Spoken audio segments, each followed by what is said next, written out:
안녕하세요. 모토그래프 전승용입니다. 저희 모에닉 관련 보도가 나간 다음에 여러 가지 제보가 이어졌는데요. 최근에는 조금 특이한 제보가 들어와서 내용을 말씀드리도록 하겠습니다. 모에닉이 전기차 MS의 프로토타입 모델을 판매한다는 소식인데요.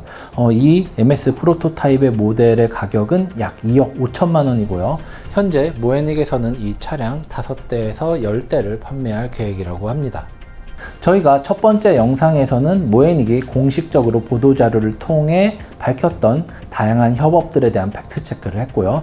두 번째 영상에서는 모에닉과 김태성 대표가 받았던 투자에 대한 결과를 살펴봤습니다.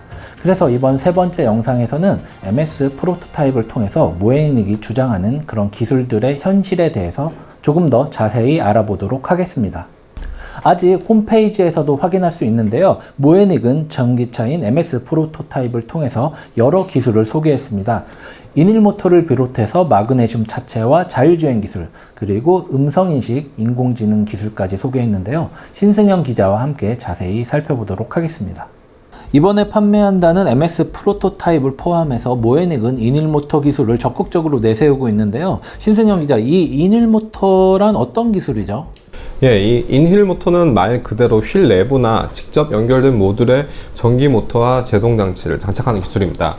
사실 이 인휠 모터의 개념은 1884년 미국에서 특허가 됐을 정도로 굉장히 오랜 역사를 갖고 있는데요. 포르쉐의 창업자인 페르디난트 포르쉐 박사도 1897년 앞바퀴 2개의 인휠 모터를 장착한 콘셉트카를 선보인 바 있습니다. 이는 최근 들어 다시 전기차의 미래 기술로 각광을 받고 있는데요.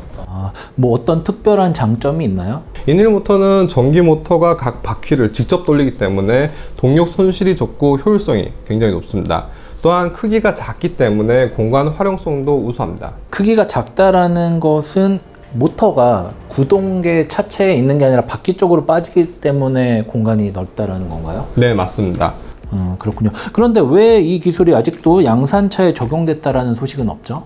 바로 전기 모터 기술의 제약 때문인데요. 이 휠 사이즈에 맞춘 작은 전기 모터로는 충분한 힘을 발휘하지 못하기 때문입니다. 더군다나 2개에서 4개의 모터를 주행 상황에 맞게 즉각적으로 컨트롤하기 위해서는 정밀한 통합 제어 기술이 필요합니다. 모에닉은 엘라페라는 회사와 인일 모터 한국 공급 계약을 체결했다고 주장했는데요. 엘라페는 어떤 회사인가요? 네, 슬로베니아에 본사를 두고 있으며 인휠 모터 부분에서 기술력을 가진 선도 업체로 꼽힙니다. 푸조 시트렝을 비롯해 프랑스 자동차 설계 기술 회사인 아카 테크놀로지와 협력 관계를 맺고 있고 해당 업체들의 콘셉트카 개발에 참여한 바 있습니다. 그럼 엘라페의 인일 모터 기술은 어느 정도 수준인가요? 엘라페는 이르면 2021년, 늦어도 2023년까지 인휠 모터를 장착한 양산차 출시를 목표로 연구 개발을 진행하고 있다고 밝혔는데요. 최근 공개한 19인치 이상 휠에 맞는 L1500 제품의 스펙은 모터당 147마력을 발휘합니다. 그럼 4바퀴에 장착되면 600마력 정도를 내는데요. 실제로 적용된다라고 하면 대단할 것 같습니다. 네, 발표된 제어만 본다면 굉장히 대단한데 몇 가지 걸림돌이 있습니다. 실제로 한양대 이영철 교수는 인휠 모터 개념이 등장한 지는 수십 년이 지났지만 아직 개선해야 할 점이 많다고 밝혔습니다.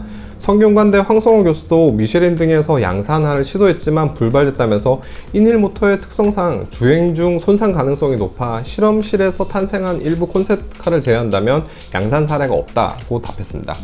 그러면은 현재의 인휠 모터 기술 수준이 중요할 것 같습니다. 어느 정도인가요? 지난 2017년 CES에서 인휠 모터 콘셉트를 공개한 현대 모비스에게 물어봤습니다. 사실 모비스가 인휠 모터 기술을 공개한 것은 3, 4년 전이지만 이미 10년 전부터 연구를 하고 있었는데요. 기아차 레이 뒷바퀴에 인휠 모터를 달아 공도 시험을 주행하는 등 인휠 모터 분야에서는 국내에서 가장 앞선 업체로 꼽힙니다. 그럼 국내 1등인 현대 모비스는 이 인휠 모터 기술에 대해서 어떻게 평가하고 있나요? 현대 모비스에 문의한 결과 인휠 모터 기술은 아직 양산차에 적용될 수준은 아니다고 답했습니다. 이 출력과 토크가 제한적이라서 내연 기관과 함께 보조 동력으로 사용하거나 초소형 전기차 혹은 카트와 같은 아주 작은 이동수단에만 들어갈 정도라고 말했습니다. 모터가 어느 정도 수준의 성능을 내려면 크기가 커져야 되고 그러다 보면은 휠과 타이어 크기도 그만큼 커져야 되고 무게도 많이 나갈 것 같습니다. 뭐 정리를 하자면은 현재 상태로는 미래 가능성은 있지만 아직은 기술적으로 시간이 필요하다 이런 수준의 정리가 될 것 같은데요. 네, 그렇다고 볼 수 있습니다. 그렇다면은 포스코와의 기술 협약을 통해서 세계 최초로 적용한다고 했던 마그네슘 바디 기술은 어떻게 됐나요? 예, 콘셉트카 발표 당시에는 분명 그렇게 발표했습니다. 실제로 2016년 포스코와 모에닉은 자동차용 마그네슘 부품 개발을 위해 양해 각서도 체결했는데요. 하지만 취재 결과 포스코와 모에닉 간 협업은 사실상 진행되지 않은 것으로 파악됐습니다. 정확히 협업은 논의됐지만 구체적인 실행 단계로 이어지지 않았습니다. 그런데 이 MOU 내용을 보니까 모에닉이 주장한 이런 풀 바디는 아니고요. 그냥 부품 수준인 것 같습니다. 네, 포스코는 차량 일부 부품에 마그네슘 소재를 사용한다는 입장이었습니다. 이미 포스코는 양산차에 마그네슘 소재 부품을 여러 차례 납품했었는데요. 실제로 2014년 르노 삼성 SM7 뒷좌석 시트와 트렁크를 구분하는 판재에 철강 대신 마그네슘 소재를 사용했고, 포르쉐 911 GT3 RS에도 루프를 마그네슘 강판으로 적용했습니다. 전체 바디는 아니고 일부 네. 부품만 이렇게 사용이 됐네요. 그렇다면은 마그네슘 소재의 장점은 뭔가요? 일단 경량화를 가장 먼저 꼽을 수 있겠습니다. 기존 철강 부품과 비교해 적게는 30-40%에서 많게는 60%까지 경량화를 달성할 수 있습니다. 다만 그만큼 비싸고 다루기가 굉장히 어려운데요. 공정 과정에서 폭발이나 화재 위험성이 굉장히 큽니다. 때문에 대량 생산에 어려움이 있고, 결국 포스코도 2019년 마그네슘 사업에서 철수하고 관련 시설 및 사업을 독립분사시킵니다. 지금은 이 사업은 사모펀드 쪽에서 대부분 지분을 확보한 채 기술 이전이 진행되고 있습니다. 그렇다면은 MOU 기간 동안의 양사의 협력은 어느 정도 수준으로 진행됐는지 궁금하네요. 이 모헤닉 영암 공장에서 근무했던 전 회사 관계자 A씨에게 물어봤습니다. 이 포스코 마그네슘 루프와 관련해 공률이 잘 맞지 않았고, 제작 과정에서 프레스도 좀 찢어지거나 울퉁불퉁해지고 용접 중 불이 붙는 등 문제가 많았다면서 포스코에서 나중에 제품을 회수해갔다고 밝혔습니다. 포스코 역시 모헤닉과 체결한 양해각서 효력은 2018년부로 만료됐다면서 그간 협업 진행 사항도 없었고, 현재 모헤닉 측과 관련된 논의도 전혀 진행되지 않는다고 밝혔습니다. 그렇다면 모헤닉이 지금 판매한다는 MS 프로토타입은 어떤 소재로 만들어졌나요? 네, 결과적으로 지금 프로토타입 모델의 바디는 FRP로 만들어졌습니다. FRP란 섬유 강화 플라스틱으로 가볍고 튼튼해서 물탱크나 선박 제조에 많이 사용되는 소재인데요.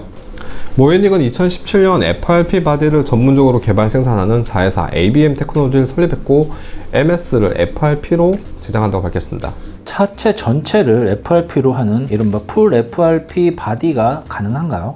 결론적으로는 불가능해 보입니다. FRP를 가장 많이 다루는 캐러밴 제조업체, 그리고 투닝업체, 사고 수리 전문가들에게 문의해봤습니다. 이들의 결론은 모두 같았습니다. 양산차를 풀 FRP 바디로 구성하는 것은 비용이나 경량화 측면에서는 유리할 수 있지만 심각한 안전 문제를 야기시킨다는 것입니다. 구체적으로 좀 설명해 주시죠. 사고를 경험하신 분들이라면 대부분 아시겠지만, 사고 시 차량 범퍼가 어떤 형태로 손상되는지 확인하셨을 겁니다.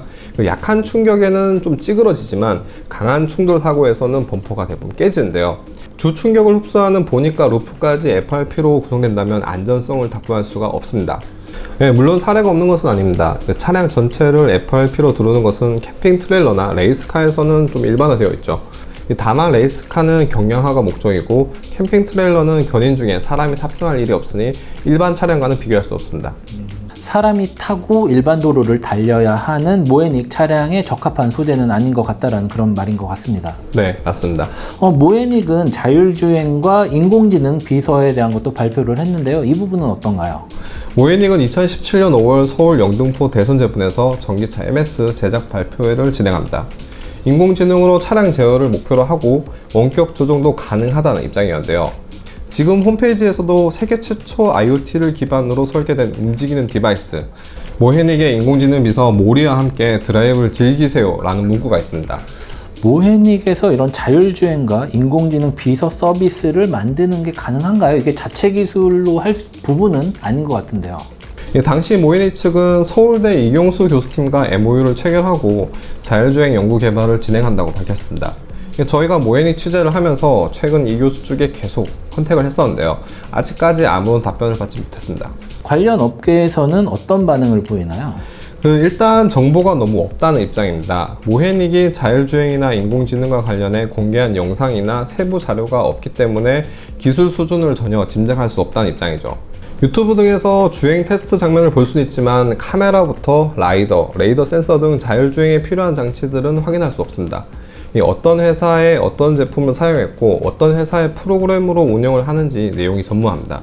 한마디로 기술을 확신할 수 없다는 입장입니다. 자율주행 관련해서 임시주행 허가는 국토부에서 이렇게 관리하는 게 아닌가요? 네, 맞습니다. 자율주행 목적의 시험 운행을 위해서는 국토부의 임시운행 허가증이 필요합니다. 정부는 어떤 기관에서 어떤 차량이 자율주행 시험 운행을 하고 있는지 그 명단을 주기적으로 공개하고 있습니다. 확인했겠죠? 어떻게 됐나요? 국토부의 가장 최근 자료를 살펴보면 우리나라 자율주행 연구 목적으로 운행 중인 회사는 현대차와 기아차, 모비스, 삼성전자, 서울대학교, SK텔레콤 등을 꼽을 수 있습니다. 다만 모에닉 이름으로 등록된 자율주행 차량은 확인할 수 없었습니다. 프로센스, 소네트 등 2개의 스타트업도 등록되어 있었지만 이들은 모에닉과 관련이 없는 회사입니다. 그렇다면은 모에닉이 주장한 것처럼 서울대 연구팀에서 자율주행 관련된 준비를 하고 있을지도 모르는 거 아닌가요? 아닙니다. 앞서 말씀드린 대로 서울대학교가 연구 개발을 진행하고 있더라도 국토부 명단에는 차량이 있어야 합니다. 그러니까 MS라든가 갤로포 혹은 모에닉 G로 등록된 차량이 있어야 하는데 단 한 대도 확인할 수 없었습니다. 현재 서울대학교가 보유 중인 임시 운행용 자율주행 차량은 K7과 제네시스 그리고 아이오닉 등. 그래도 배터리는 삼성 SDI 리튬이온 배터리를 사용하네요. 기존에는 메탄올 연료 전지를 쓰겠다고 했는데 이 부분은 어떻게 됐나요? 사실 이것도 배경이 굉장히 복잡합니다. 모에닉은 당초 충전 없는 전기차 시대를 열겠다면서 메탄올 연료전지 기술을 적용하겠다라고 밝혔습니다. 이 메탄올 및 수소 연료전지를 전문으로 하는 화학에너지 기업 프로파워와 합작회사를 설립한다고 발표했는데요. 이 합작법인이 불발됨에 따라 어쩔 수 없이 삼성 SDI 리튬이온 배터리를 사용하게 됐습니다. 물론 삼성 SDI와 협력관계나 파트너십을 체결한 것은 아니고요. 그 회사 제품을 장착한다고만 명시했습니다. 그렇군요. 신승현 기자였습니다. 지금까지 모에닉이 자신들의 차량에 적용할 것이라고 밝혔던 주요 자동차 기술에 대해서 살펴봤는데요. 막연한 가능성만 있을 뿐 현실화되기에는 어려운 부분이 있는 것 같습니다. 기술적으로는 가능하다 하더라도 자동차 제작에 대해서 원천 기술이 없는 전무한 이런 모에닉이 이런 기술들을 이용해서 완성도 높은 자동차를 만들어낼 수 있을지는 여전히 의문으로 남습니다. 특히 이렇게 앞선 기술을 적용하려면 자동차에 집중해서 돈과 시간과 노력을 쏟아부어야 하는데 지난번 영상에서 말씀드렸던 것처럼 그동안 모에닉은 자동차와 관계없는 그런 너무 많은 영역의 마구잡이로 사업을 확대하는 그런 모습을 보여줬습니다. 한 가지 실망스러운 점은 김태성 대표는 MS 프로토타입을 판매하면서 이런 말을 남겼습니다.